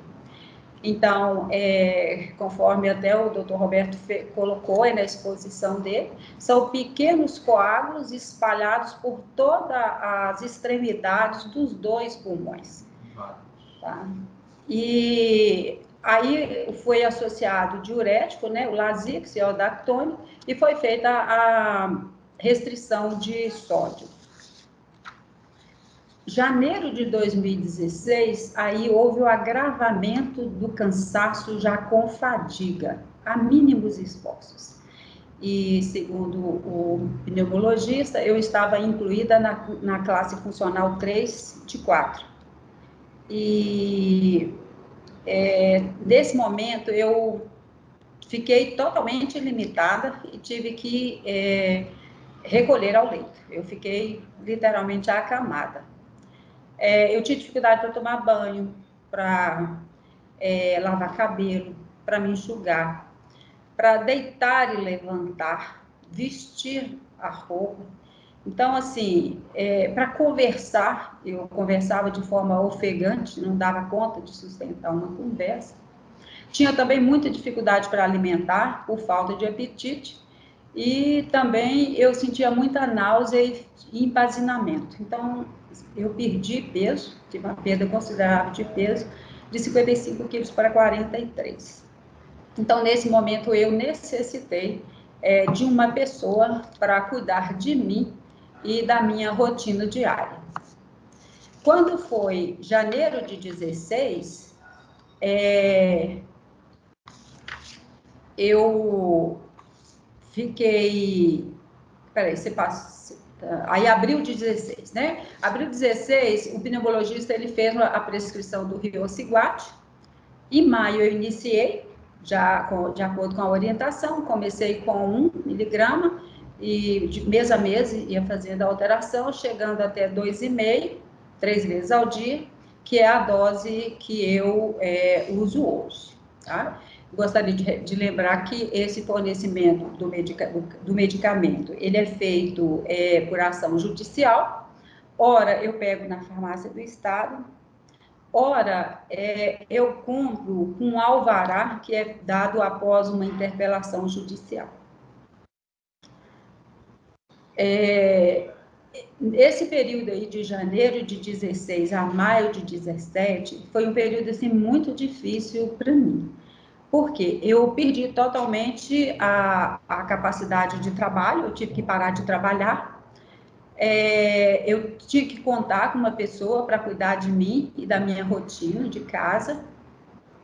Então, assim, é uma perda total da autonomia, né? Então, é uma fragilidade que é física, emocional e financeira. E, com isso, você fragiliza toda a sua família. Só para contextualizar, eu sou professora de ensino superior, aposentada, e investi numa especialização em neuropsicologia. Com 2 anos de atuação, eu tive que encerrar essa atividade que complementava a minha renda. Então, a gente se vê como um inválido, é um sentimento muito ruim, e você perde totalmente o chão, desestrutura. Não, confesso que não foi fácil, mas vida segue, né?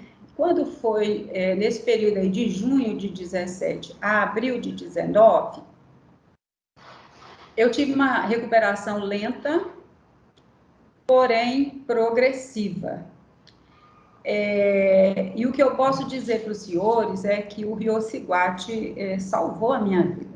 Se vocês me perguntarem por quê, eu vou dizer que, de acordo com os médicos, né, a repercussão da doença no coração trazia risco de morte. Então, o Riociguat, ele me proporcionou sobrevida. E eu não coloquei aí, mas, por exemplo, o meu NT-proBNP, ele chegou a 3.737. O dímero D, 712. E a pressão pulmonar, ela chegou no pico da doença a 97. Então, realmente, eu estava frágil, correndo risco de vida e dependendo de um medicamento que, com certeza, eu posso dizer que ele estabilizou e me deu uma qualidade de vida. Então, o quadro foi tranquilo, eu comecei a fazer pequenas caminhadas, então, assim, voltei à minha funcionalidade, cuidar das minhas coisas dentro de casa, claro, com algumas limitações, mas, né, com a ajuda da fisioterapia, eu saí do leito e fui progressivamente melhorando. Até que em maio de 2019, eu tive uma descompensação do quadro com internação após o uso de medicamento antibiótico e anti-inflamatório para um tratamento dentário. Nesse período aí, houve uma associação do Borsentana, mas eu tive uma anemia importante e aí então ele foi suspenso. Em agosto de 19, eu tive uma outra internação por hemorragia digestiva e anemia grave. Fiquei 36 dias internada, inclusive com UTI, por uma hemorragia digestiva e anemia. E, inclusive, eu tive que realizar a hemoterapia. Então, devido a essa gravidade do caso, a equipe médica que estava cuidando de mim indicou uma intervenção que já vinha sendo cogitada, e aí, então, eu fiz a minha primeira angioplastia. Pode passar. Em novembro de 2009, o quadro já estava mais estável, eu fiz a segunda angioplastia. Dezembro de 19, eu fiz a terceira. E em janeiro de 20, eu fiz a quarta. Então, hoje, outubro de 21, eu mantenho o riociguate, 2,5 miligramas, 3 vezes ao dia. O apixabano, que foi trocado lá na internação prolongada. E os diuréticos. E eu posso dizer que eu melhorei bastante a minha funcionalidade. Ou seja, o meu quadro hoje, ele está estável e eu estou na classe funcional 1. Pode... Ok, passo, acabou. Eu só gostaria de fazer algumas considerações que eu não coloquei aí no slide, que por 2 vezes eu tive piora do meu sintoma por ficar sem a medicação. Ora porque não tinha na farmácia, ora porque tinha que ser feito por interpelação judicial, e aí esse processo ele é demorado, porque entre a interpelação,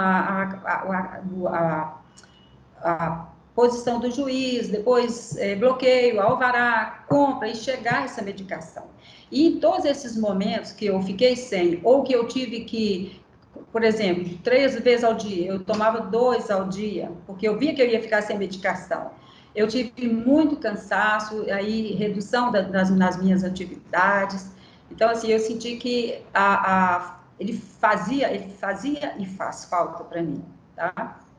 Uma outra questão que eu gostaria de colocar é que o constante risco do não recebimento do medicamento, porque isso existe, porque eu vou às vezes 3 vezes na farmácia, está disponível, aí um pouco eu vou, não está disponível, aí tem todo esse processo. E isso, assim, me causa muito desgaste, porque é muita ansiedade, eu sinto palpitação, insônia, não durmo. Então, isso realmente, assim, é um fator que ajuda a descompensar um pouco o estado emocional e mesmo de saúde, né? Conforme foi colocado, eu penso que é muito um valor, né? Quando o doutor Roberto colocou aí a tabela, é um valor alto, aí pensar, mas é muito dinheiro, mas é um dinheiro que quando é investido numa vida, essa vida é salva, e eu sou essa pessoa, uma dessas pessoas, né? Que teve a minha vida salva por causa do riociguate. Então, para mim, o riociguate, ele proporcionou melhora na minha qualidade de vida, me permitindo sobreviver para que eu pudesse, então, ter a oportunidade de me submeter a essas angioplastias pulmonares. Hoje, por exemplo, o meu NT-proBNP, que foi a 3.737, numa melhora ao longo do tempo, hoje ele está 202. O dímero D, que foi a 712, 145. A pressão pulmonar de 97 está estimada em 60. Então, o que eu posso dizer é que realmente o remédio, ele faz diferença e fez diferença na minha vida. E eu não sei, eu não consigo me ver vivendo funcionalmente sem essa medicação. Muito obrigada. Obrigada, Márcia. Obrigada, Márcia, pelo seu depoimento, aí pelas suas palavras, com o seu histórico clínico. Eu vou abrir para perguntas do plenário, mas eu só queria entender aqui, eu anotei bem direitinho aqui sua evolução, Você falou para a gente que você começou a iniciar o medicamento em maio de 2016. Espera aí, está um pouco baixo, eu não estou conseguindo. Deixa eu ver se eu... Aqui é difícil. Está ouvindo melhor? Está melhor? Deixa eu dar uma aumentadinha no meu aqui. Melhorou? Oi, melhorou. Peço desculpas, esse Tá. fone aqui não é bom. Mas, assim, eu anotei aqui todo o seu histórico e você nos contou que em 2016 você começou em maio o medicamento, né? Sim. Mas que você só começou a perceber, veja se eu entendi direito, tá? Você só começou a perceber a melhora em junho de 2017, foi isso? Não, é no período. Esse período de 16... Eu vi agravamento, Então, em maio de 16, foi que eu comecei a tomar o medicamento. Isso, exato. Em maio de 16. Então, em junho de 17, maio de 16 até junho de 17, foi um ano de melhora. Então, a melhora, ela não foi rápida. Ela foi lenta, mas progressiva, certo? Quando eu falo aí de janeiro de 16 a maio de 17, porque esse período aí de um ano e 4 meses, 3 meses, foi um período crítico. Então, assim, um período de ficar acamada, de necessitar de alguém para cuidar, para ajudar no banho, a vestir, secar, locomover. E aí eu fui, à medida que foi melhorando, eu fui tendo a melhora e fui assumindo as minhas atividades. Então, nesse período aí de 1 ano e 3 meses, a melhora ocorreu nesse período. Ela não foi súbita. Tá? Ela aconteceu, mas de maneira lenta. E eu coloquei lento porque esse negócio de tempo é meio relativo, né? 1 ano e 3 meses, a melhora eu acho que foi bastante significativa, né? Nesse foi um tempo razoável para apresentação da melhora. Tá, e aí...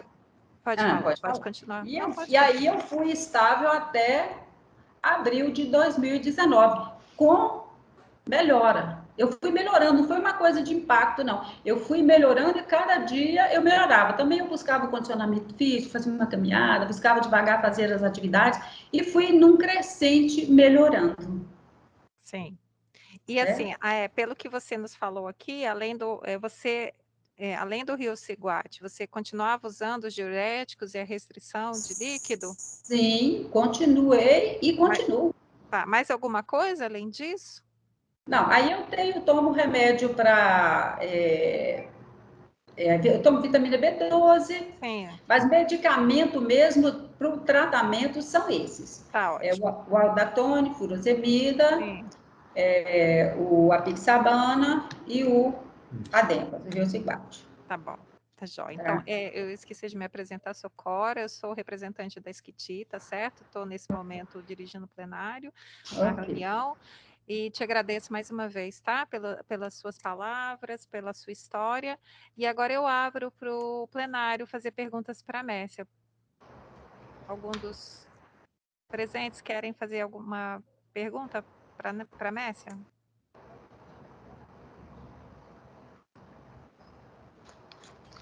Não? Sem perguntas? Então, é só agradecer, Mércia, pela sua colaboração, tá certo? Esse é um espaço importante para nós, né? A Andri já pediu aqui já para falar também. Eu agradeço a sua disponibilidade, o seu tempo e o seu relato aqui para nós, tá? Que muito colabora para a avaliação da tecnologia, tá bom? Obrigada, ótima tarde para você, tá bom? Muito obrigada. Tchau, obrigada. Tchau. Tchau. Tchau.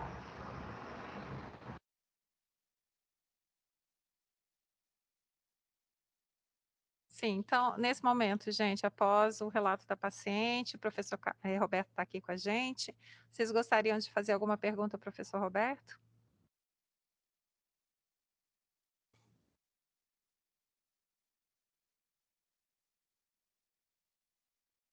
Não? O Carlos levantou a mão. Carlos, por favor, pode falar.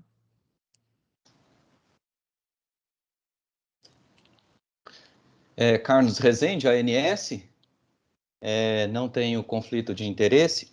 Eu queria só tirar uma dúvida. Teve um slide logo antes dos vieses. Como o slide não tem número, aí eu estou fazendo essa referência da apresentação. E um trecho que falava sobre parada cardíaca, alguma coisa assim. Sim, é o desfecho morte por eventos adversos. Se fosse possível mostrar novamente o slide. Sim.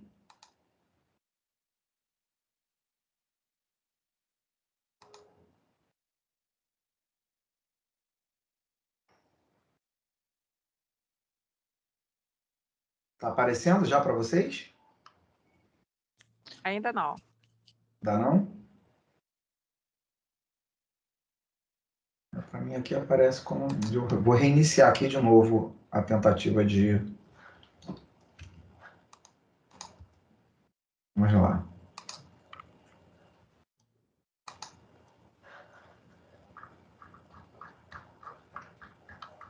Ótimo, Aparecendo? aparece. Só não está em modo Uhum. apresentação, mas aparece. Isso. Eu vou só procurar aqui o desfecho morte. Achei. Colocando em modo apresentação agora. Isso, perfeito. Obrigada. Tá, eu acho que é o próximo, vamos ver se... O seguinte já é a avaliação do risco de viés. Ah, sim. Uhum. Dos ensaios clínicos, pela ferramenta ROB2. É isso mesmo, então retorna no...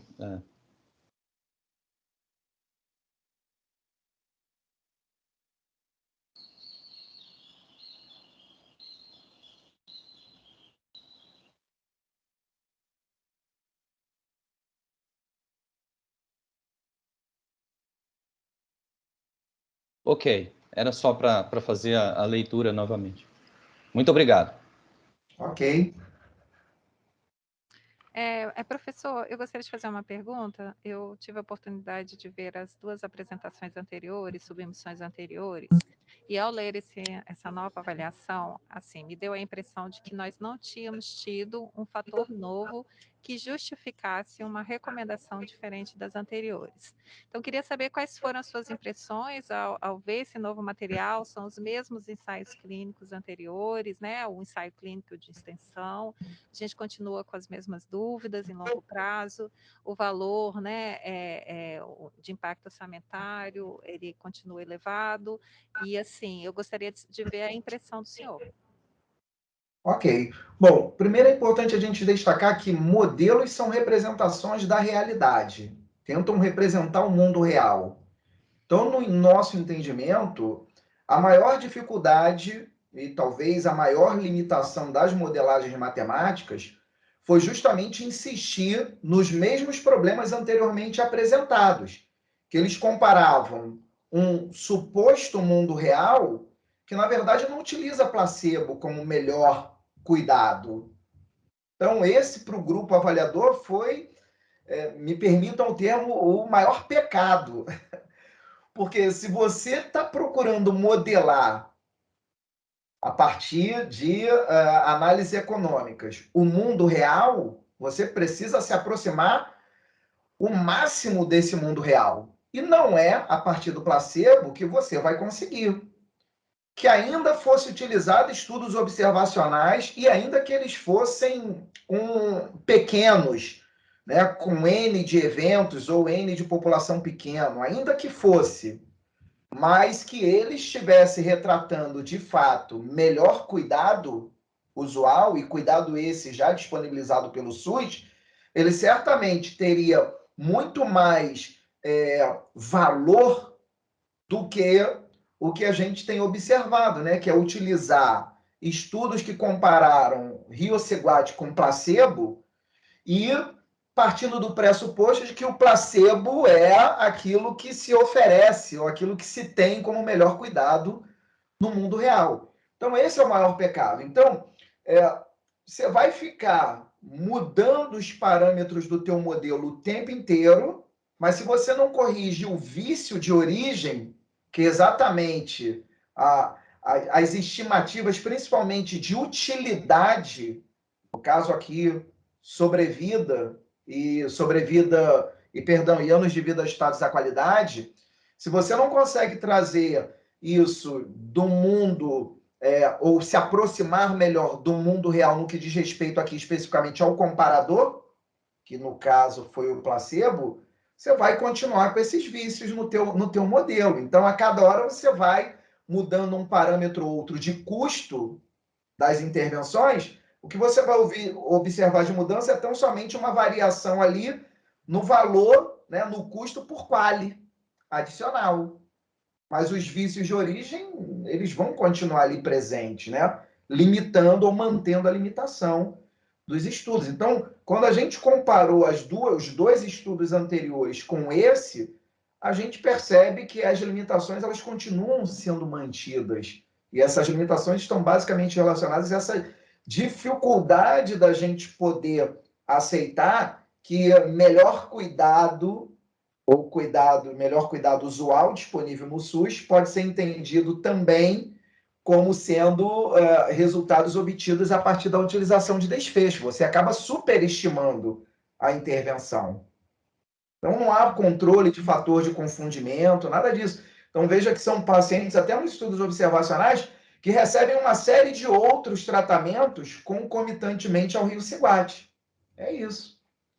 Sim, assim, até um pouco antes do modelo econômico, em relação às evidências mesmo, de eficácia e segurança, a impressão que eu tive é que não houve nenhuma novidade. Não, absolutamente nada. Aí é que está o vício, né? Porque o CHEST, tanto 1 quanto 2, eles compararam Rio-Ciguate com placebo. Não comparou Rio-Ciguate com nenhum outro medicamento. Aí é que está o vício de origem, né? A limitação está aí, exatamente. A limitação não está na estimativa do tamanho da população, ela é importante, também não está na estimativa dos custos das intervenções, o problema antecede e está exatamente nas evidências científicas que permitem aí fazer essas comparações tanto de eficácia quanto de segurança, principalmente de eficácia. Tá certo, agradeço então. Mas, Cora, posso entrar nessa discussão um pouquinho?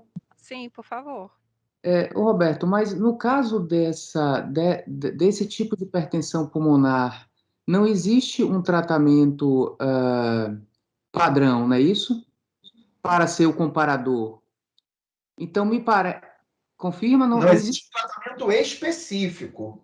Até então... Isso é uma colocação, mas dos vasodilatadores, esse seria uma primeira proposta.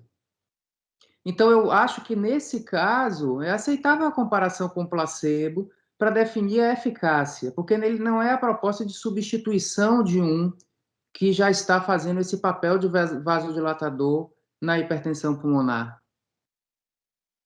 Mas daí você falar que a utilidade que você vai encontrar num grupo que recebe Rio-Ciguate e melhores cuidados, e no grupo que recebe placebo e melhores cuidados, e aí você extrapolar essa utilidade como se esses melhores cuidados fossem os melhores cuidados disponíveis no SUS, quando o CHEST-1 e o CHEST-2 utilizaram como comparadores placebo, isso que complica, né? Não, eu me refiro à avaliação de eficácia, né? A prova do conceito de que a droga funciona, né? Idealmente, esse conceito deve ser comprovado num ensaio clínico randomizado. E que deveria ter um comparador ativo se houvesse uma terapia ativa. No caso, como não há, né, eu acho aceitável que seja comparação com placebo. Então, a questão que Cora puxou é, vamos discutir um pouquinho a eficácia antes. Essa droga funciona? Esse é o primeiro passo da discussão. Essa droga funciona no paciente com essa condição de hipertensão pulmonar, né? Então, esse estudo CHEST-1, porque é importante a gente saber se a gente não está incorporando porque não funciona, ou se a gente não está incorporando porque funciona, mas não é custo-efetiva. São duas coisas importantes da sociedade entender. Então, a droga funciona.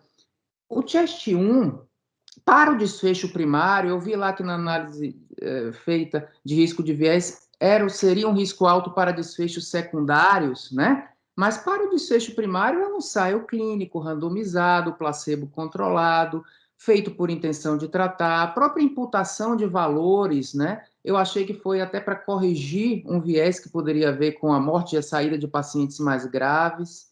Então, eu julgo que é um alto nível de evidência demonstrando efeito. O meu problema com essa droga é que esse estudo, ao passo que ele mostra efeito, ele mostra um efeito pequeno. Então, ele traz duas informações. Primeiro, funciona. Agora, é impactante? O estudo ele é suficiente para nos dizer que o impacto da droga não é muito grande. O delta do desfecho primário, que é o tempo de o teste de caminhada, né, é 40 e tantos, que está ali no limite do que é minimamente relevante do ponto de vista clínico. E quando você olha as medidas as secundárias mesmo de qualidade de vida, etc., a gente vê melhoras estatisticamente significantes, mas muito pequenas. Eu acho que isso deve ficar registrado. A droga funciona, mas ela funciona de uma maneira não clinicamente relevante a ponto de compensar, digamos assim, o custo, né, dela. E daí os resultados realmente de custo-efetividade eles serem tão altos, né? Então, é importante que isso esteja em mente. Não é assim uma panaceia, uma cura, etc. É claro que relatos isolados sempre vêm com essa percepção, né, naturalmente superestimada pelo olho humano. Mas o olho científico ele traz uma percepção mais real. Minha leitura é que a droga é eficaz, mas é pouco eficaz, não o suficiente para essa incorporação nesse custo, com essa custo-efetividade.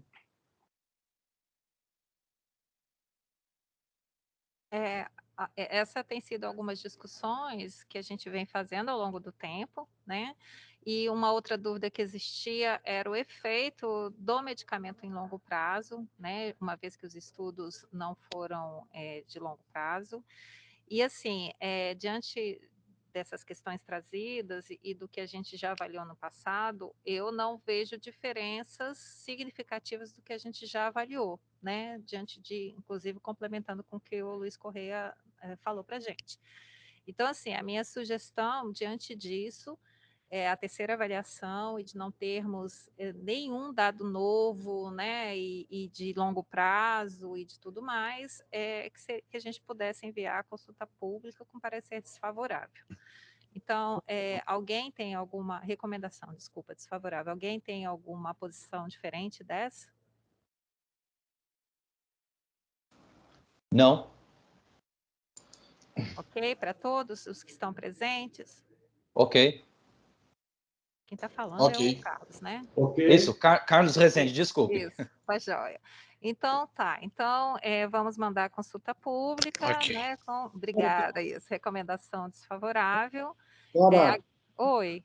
Tem uma mão levantada, né? Eu juro que eu não vi. Não, era só para lembrar a Cora de perguntar se alguém tem conflito de interesse. É a minha voz, meu subconsciente aqui falando. Então, gente, desculpa. Alguém tem algum conflito de interesse com a matéria? Não. Não? Não. Então, ótimo. Agradeço, então, ao professor Roberto pela apresentação, pelo estudo, os comentários. A gente vai enviar, então, a consulta com recomendação desfavorável. E aí a gente finaliza aqui a nossa reunião de hoje, agradecendo a todos vocês pela participação, tá bom? Muito obrigada, gente. Boa tarde. Até a próxima Até logo, reunião. boa tarde, muito obrigado. Muito obrigada a todos, tá? Boa tarde a todos. Obrigada, boa tarde a todos. Tchau, boa tarde, obrigada. Tchau.